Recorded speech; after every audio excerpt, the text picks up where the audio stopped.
राधे राधे दोस्तों। आप सभी को नवरात्रि की बहुत बहुत शुभकामनाएं। आज से नवरात्रि शुरू हो गई और आज नवरात्रि का पहला दिन है। उसी में आज बृहस्पतिवार भी पड़ा है, जिसमें हम बृहस्पति देव और विष्णु जी की कथा सुनते हैं हर बृहस्पतिवार को। तो आइए शुरू करते बृहस्पति देव की कथा। प्रेम से बोलिए भगवान बृहस्पति देव की जय, विष्णु भगवान की जय, लक्ष्मी नारायण जी की जय। आज बृहस्पति के शुभ दिन पर हम सुनेंगे श्री बृहस्पति देव की पावन कथा। जो भी श्रद्धा और सच्चे मन से इस कथा को सुनता है, उसके जीवन से दुख, दरिद्रता और बाधाएं दूर होती है और घर में सुख समृद्धि का वास होता है। तो आइए सच्चे मन से पीले पुष्प और श्रद्धा के साथ कथा का श्रवण करें। भारतवर्ष में एक पराक्रमी और दानी राजा राज्य करता था। वह नित्य गरीबों और ब्राह्मणों की सहायता करता था। यह बात उसकी रानी को अच्छी नहीं लगती थी। वह ना ही गरीबों को दान देती थी, ना ही भगवान का पूजन करती थी और राजा को भी दान देने से मना किया करती थी। एक दिन राजा शिकार खेलने जंगल को गए हुए थे, तो रानी महल में अकेली थी।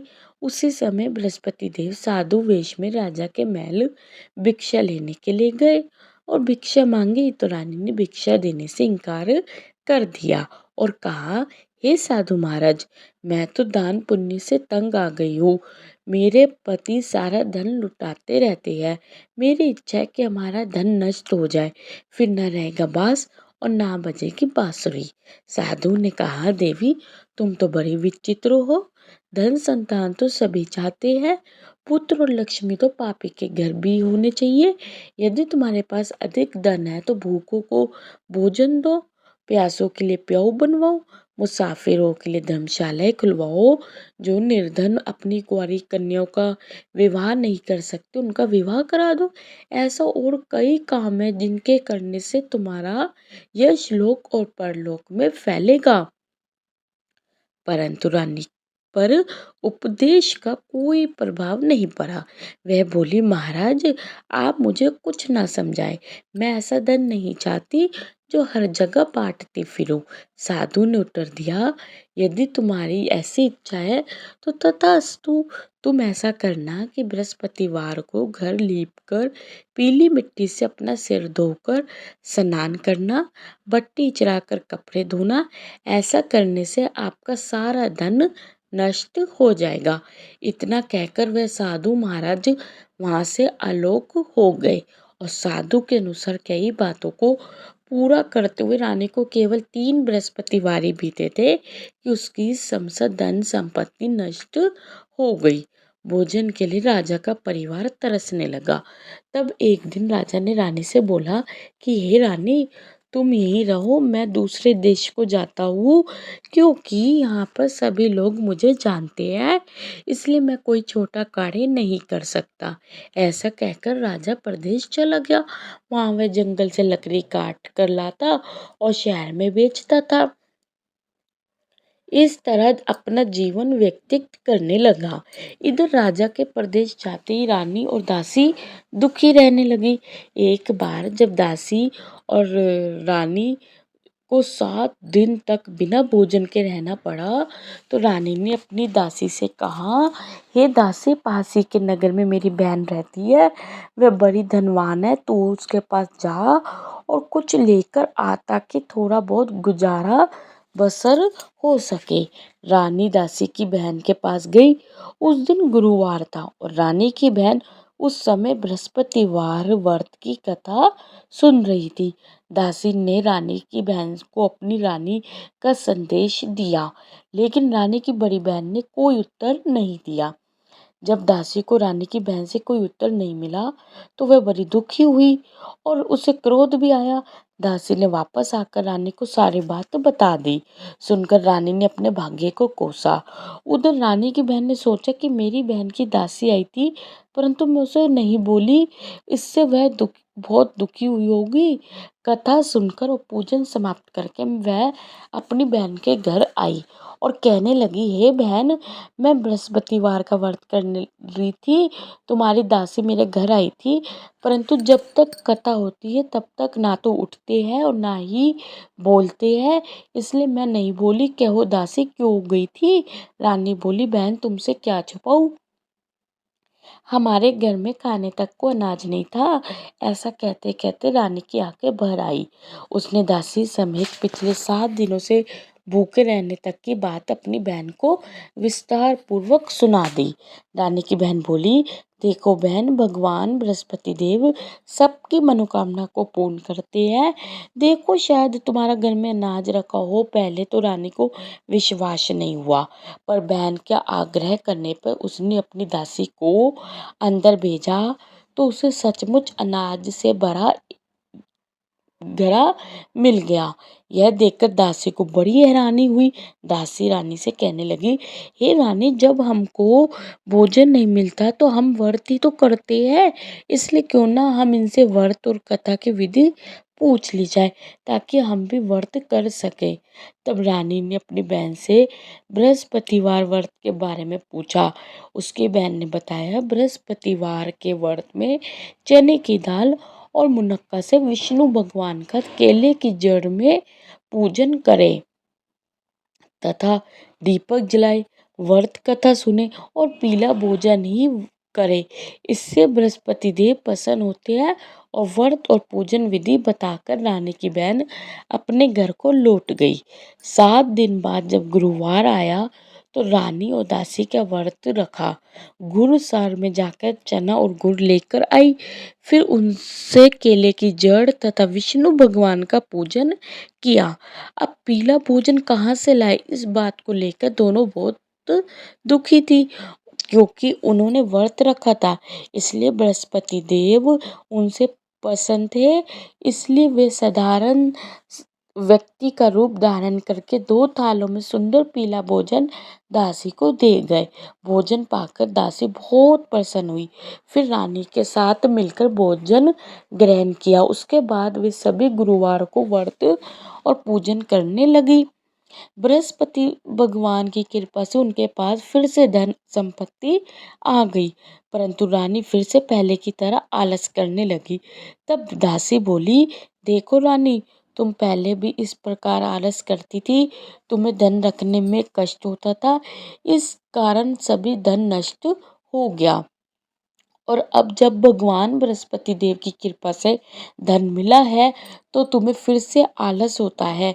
रानी को समझाते हुए दासी कहती है, बड़ी मुसीबतों के बाद हमने ये धन पाया है, इसलिए हमें दान पुण्य करना चाहिए, भूखे मनुष्यों को भोजन कराना चाहिए और धन को शुभ कार्यों में खर्च करना चाहिए, जिससे तुम्हारे कुल का यश बढ़ेगा, स्वर्ग की प्राप्ति होगी और पितृ प्रसन्न होंगे। दासी की बात मानकर रानी अपना धन शुभ कार्यों में खर्च करने लगी, जिससे पूरे नगर में उसका यश फैलने लगा। उधर एक दिन राजा दुखी होकर जंगल में एक पेड़ के नीचे आसन जमाकर बैठ गया। वह अपनी दशा को याद करके व्याकुल होने लगा। बृहस्पतिवार का दिन था। एकाएक उसने देखा कि निर्जन वन में एक साधु प्रकट हुए। वह साधु वेश में स्वयं बृहस्पति देवता थे। लक्कड़हारे के सामने आकर बोले, हे लक्कड़हारे, इस सुनसान जंगल में तू इतना चिंता मगन क्यों बैठा है? लक्कड़हारे ने दोनों हाथ जोड़कर प्रणाम किया और उत्तर दिया, महात्मा जी, आप सब कुछ जानते हैं, मैं क्या कहूँ। यह कहकर रोने लगा और साधु को अपनी आत्मकथा सुनाई। महात्मा जी ने कहा, तुम्हारी स्त्री ने बृहस्पतिवार के दिन बृहस्पति भगवान का निरादर किया है, जिसके कारण रुष्ट होकर उन्होंने तुम्हारी यह दशा कर दी। अब तुम चिंता को दूर करके मेरे कहने पे चलो तो तुम्हारे सब कष्ट दूर हो जाएंगे और भगवान पहले से भी अधिक संपत्ति देंगे।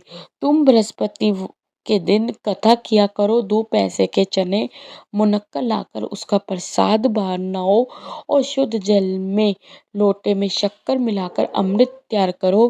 कथा के बाद अपने सारे परिवार और सुनने वाले प्रेमियों में अमृत व प्रसाद को बांटकर खुद भी ग्रहण करो। ऐसा करने से भगवान तुम्हारी सब मनोकामना पूर्ण करेंगे। साधु के ऐसे वचन सुनकर लक्कड़हारा बोला, हे प्रभु, मुझे लकड़ी बेचकर इतना पैसा नहीं मिलता जिससे भोजन के उपरांत कुछ बचा सकूं। मैंने रात्रि में अपनी स्त्री को व्याकुल देखा है। मेरे पास कुछ भी नहीं है जिससे मैं उसकी खबर मंगा सकूं, और फिर मैं बृहस्पति देव की क्या कहानी सुनूं?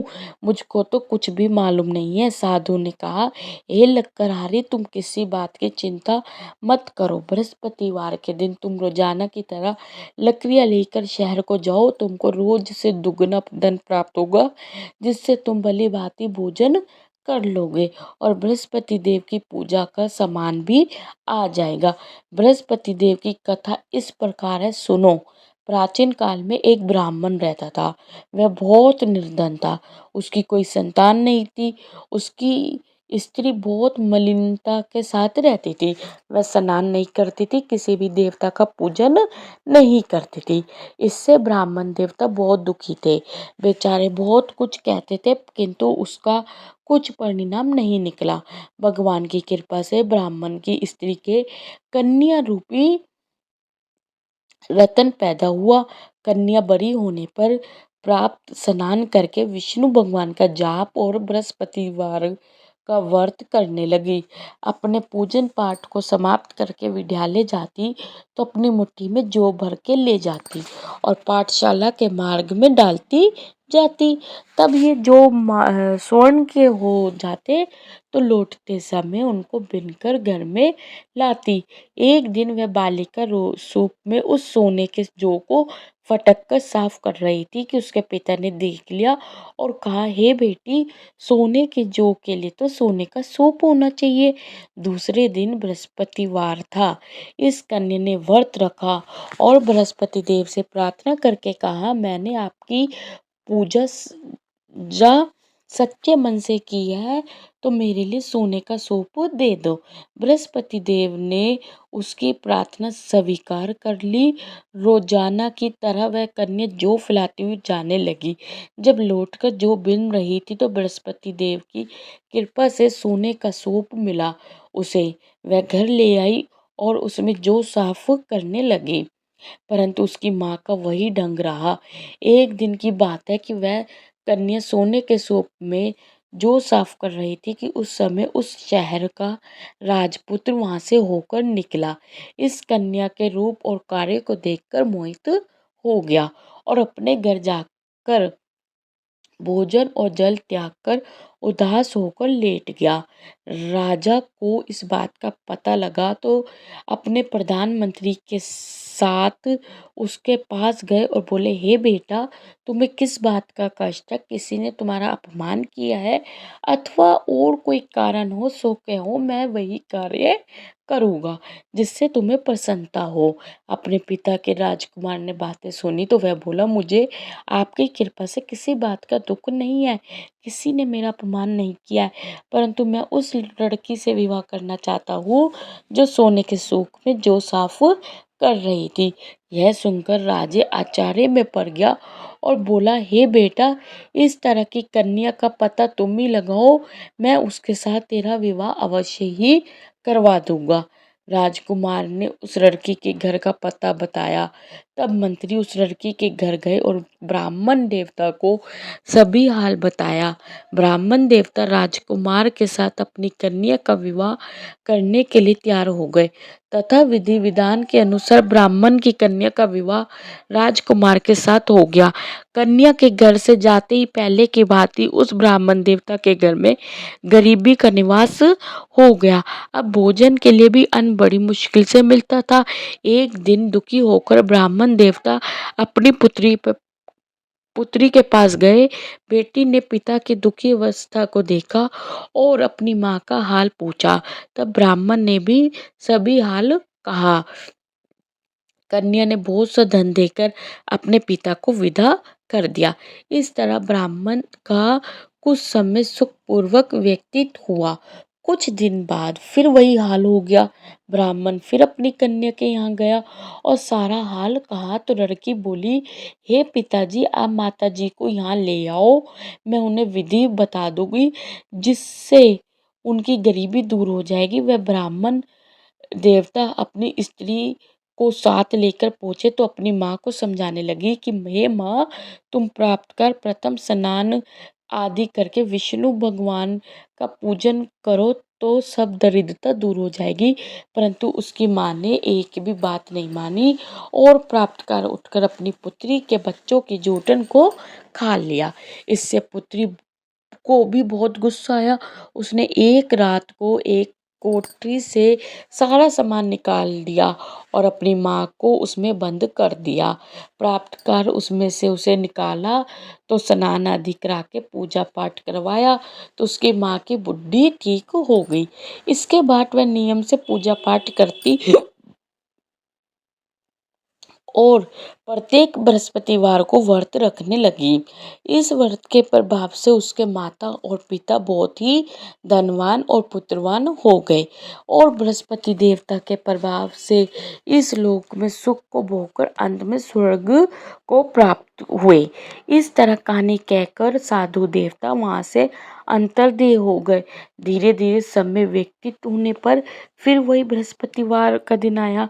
लक्कड़हारा जंगल से लकड़ी काट कर किसी शहर में बेचने गया। उस दिन और दिन से अधिक पैसा मिला। राजा ने चना गुड़ आदि लाकर गुरुवार का व्रत किया। उस दिन से उसके सभी कलेश दूर हो गए। परंतु जब दोबारा गुरुवार का दिन आया तो बृहस्पतिवार व्रत करना भूल गया। इस कारण बृहस्पति देव भगवान नाराज हो गए।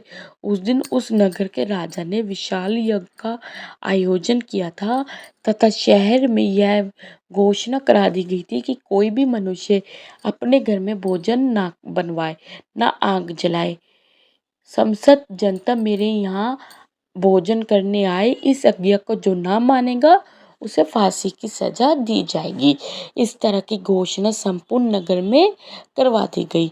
राजा की आज्ञा के अनुसार शहर के सभी लोग भोजन करने गए, लेकिन लक्कड़हारा कुछ देर से पहुंचा, इसलिए राजा उसको अपने साथ घर ले गए और ले जाकर भोजन करा रहे थे तो रानी की दृष्टि उस कुंती पर पड़ी जिस पर उसका हार लटका हुआ था। वह वहां पर दिखाई नहीं दिया। रानी ने निश्चय किया कि मेरा हार इस मनुष्य ने चुरा लिया है। उसी समय सिपाहियों को बुलाकर उसको कारागार में डलवा दिया। जब लक्कड़हारा कारागार में पड़ गया और बहुत दुखी होकर विचार करने लगा कि ना जाने कौन से पूर्व जन्म के कर्म से मुझे यह दुख प्राप्त हुआ है, और उसी साधु को याद करने लगा जो कि जंगल में मिला था। उसी समय तत्काल बृहस्पति देव साधु के रूप में प्रकट हुए और उसकी दशा को देख के कहने लगे, अरे मूर्ख, तूने बृहस्पति देव की कथा नहीं करी, इस कारण तुझे दुख प्राप्त हुआ है। अब चिंता मत कर, बृहस्पतिवार के दिन कारागार के दरवाजे पे 4 पैसे पड़े मिलेंगे, उनसे तू बृहस्पति देव की पूजा करना, तेरे सभी कष्ट दूर हो जाएंगे। बृहस्पतिवार के दिन उसे 4 पैसे मिले। लक्कड़हारे की कथा कही। उसी रात को बृहस्पति देव ने उसे नगर के राजा को सपने में कहा, हे राजा, तुमने जिस आदमी को कारागार में बंद कर दिया है वह निर्दोष है, वह राजा है, उसे छोड़ देना। रानी का हार उसी खूंटी पे लटका है। अगर तू ऐसा नहीं करेगा तो मैं तेरे राज्य को नष्ट कर दूंगा। इस तरह रात्रि के सपने को देखकर राजा प्राप्त कर उठा और खूंटी पर हार देखकर लक्कड़हारे को बुलाकर क्षमा मांगी और लक्कड़हारे को योग्य सुंदर वस्त्र आभूषण देकर विदा कर दिया। बृहस्पति देव की आज्ञा के अनुसार लक्कड़हारा अपने नगर को चल दिया। राजा जब अपने नगर के निकट पहुंचा तो उसे बड़ा आश्चर्य हुआ कि नगर में पहले से अधिक बाग, तालाब, कुएं तथा बहुत सी धर्मशालाएं, मंदिर आदि बन गई है। राजा ने पूछा, यह किसका बाग है और धर्मशाला है? तब नगर के सब लोग कहने लगे, यह सब रानी और बंदी के हैं। तो राजा को आश्चर्य हुआ और गुस्सा भी आया। जब रानी ने यह खबर सुनी कि राजा आ रहे हैं तो उन्होंने दासी से कहा, हे दासी, देख राजा हमको कितनी बुरी हालत में छोड़ गए थे, हमारी ऐसी हालत देखकर वह लौट ना जाए, इसलिए तू दरवाजे पे खड़ी हो जा। आज्ञा के अनुसार दासी दरवाजे पे खड़ी हो गई। राजा आए तो उन्होंने अपने साथ लेकर आई। तब राजा ने क्रोध करके अपनी रानी से पूछा कि यह धन तुम्हें कैसे प्राप्त हुआ है। तब उन्होंने कहा, हमें यह सब धन बृहस्पति देव के इस व्रत के प्रभाव से प्राप्त हुआ है। राजा ने निश्चय किया कि 7 रोज बाद तो सभी बृहस्पति देव का पूजन करते, परंतु मैं प्रतिदिन में 3 बार कहानी और रोज व्रत किया करूँगा। अब हर समय राजा के दुपट्टे में चने की दाल बंधी रहती और दिन में 3 बार कहानी कहते। एक रोज राजा ने विचार किया कि चलो अपनी बहन के यहाँ हो आवे। इस तरह निश्चय करके राजा घोड़े पर सवार होकर अपनी बहन के यहाँ को चलने लगा। मार्ग में उसने देखा कि कुछ आदमी एक मुर्दे को लिए जा रहे हैं। उन्होंने रोककर राजा कहने लगा, अरे भाइयों, मेरी बृहस्पति देव की कथा सुन लो। वे बोले, लो हमारा तो आदमी मर गया, इसको अपनी कथा की पड़ी है। परंतु कुछ आदमी बोले, अच्छा कहो, हम तुम्हारी कथा भी सुनेंगे। राजा ने दाल निकाल ली और जब कथा आधी हुई कि मुर्दा हिलने लग गया और जब कथा समाप्त हो गई तो राम राम करके मनुष्य उठकर खड़ा हो गया। आगे मार्ग में उसने राजा किसान खेत में हल चलाता मिला तो राजा ने उसे देखकर बोला, अरे भैया, तुम मेरी बृहस्पतिवार की कथा सुन लो। किसान बोला, जब तक मैं तेरी कथा सुनूंगा तब तक 4 हरिया जोत लूंगा, जा अपनी कथा किसी और को सुनाना। इस तरह राजा आगे चलने लगा। राजा के हटते ही बैल पछाड़ खाकर गिर गए और किसान के पेट में बड़ी जोर का दर्द होने लगा। उस समय उसकी माँ रोटी लेकर आई। उसने जब यह देखा तो अपने पुत्र से सब हाल पूछा और बेटे ने सभी हाल कह दिया। तो बुढ़िया दूरी दूरी उस घुड़सवार के पास गई और उससे बोली कि मैं तेरी कथा सुनूंगी, तू अपने कथा मेरे खेत में चलकर ही कहना। राजन ने बुढ़िया के खेत में जाकर कथा कही, जिसके सुनते ही वह बैल उठकर खड़े हुए तथा किसान के पेट का दर्द भी बंद हो गया। राजा अपनी बहन के घर पहुंचा। बहन ने भाई की खूब मेहमानी की। दूसरे रोज सुबह राजा जगा तो वह देखने लगा कि सब लोग भोजन कर रहे हैं। राजा ने अपनी बहन से कहा, ऐसा कोई मनुष्य है जिसने भोजन नहीं किया हो? मेरे बृहस्पतिवार की कथा सुन ले। बहन बोली, हे भैया, यह देश ऐसा है कि पहले यहाँ लोग भोजन करते हैं, बाद में अन्य काम करते हैं। अगर कोई पड़ोस में हो तो देखा आओ। वह ऐसा कहकर देखने चली गई, परंतु उसे कोई ऐसा व्यक्ति नहीं मिला जिसने भोजन ना किया हो। अतः वह एक कुम्हार के घर गई जिसका लड़का बहुत बीमार था। उसे मालूम हुआ कि उनके यहाँ 3 रोज से किसी ने भोजन नहीं किया है। रानी ने अपने भाई की कथा सुनने के लिए कुम्हार से कहा। वह तैयार हो गया। राजा ने जाकर बृहस्पतिवार की कथा कही, जिसको सुनकर उसका लड़का ठीक हो गया। अब तो राजा की प्रशंसा होने लगी। एक रोज राजा ने अपनी बहन से कहा कि हे बहन, हम अपने घर को जाएंगे, तुम भी तैयार हो जाओ। राजा की बहन ने अपनी सास से कहा तो सास ने कहा, हाँ चले जाओ, परंतु अपने लड़कों को मत ले जाना क्योंकि तेरे भाई की कोई औलाद नहीं है। बहन ने अपने भैया से कहा, हे भैया, मैं तो चलूंगी पर कोई बालक नहीं चलेगा। तो राजा बोला, जब कोई बालक नहीं चलेगा तब तुम ही क्या करोगे? बड़े दुखी मन से राजा अपने नगर को लौट आया। राजा ने अपनी रानी से कहा, हम बड़े निर्वंशी है, हमारा मुंह देखने का धर्म नहीं है और कुछ भोजन आदि नहीं किया। रानी बोली, हे प्रभु, बृहस्पति देव ने हमें सब कुछ दिया है, वे हमें औलाद अवश्य देंगे। उसी रात को बृहस्पति देव ने राजा को सपने में कहा, राजा उठो, सभी सोच त्याग दो, तेरी रानी गर्भ से है। राजा को यह बात सुनकर बड़ी खुशी हुई। 9वें महीने उसके गर्भ से एक सुंदर पुत्र पैदा हुआ।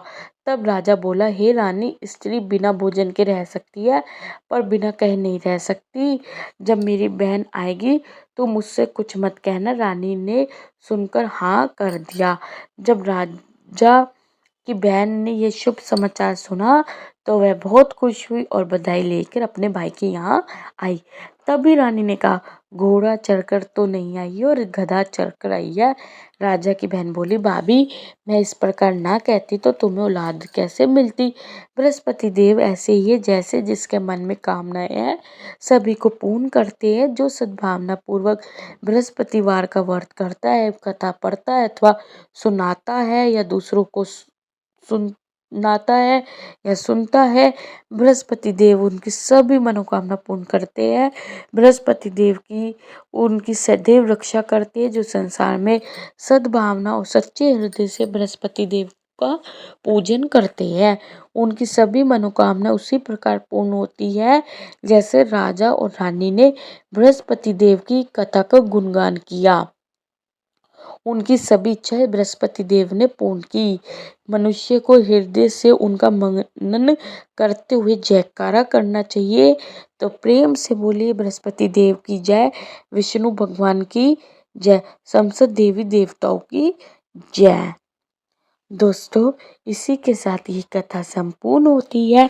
उम्मीद है आपको ये मेरी कथा अच्छी लगी हो, तो मेरे चैनल को सब्सक्राइब करें और वीडियो को लाइक करें।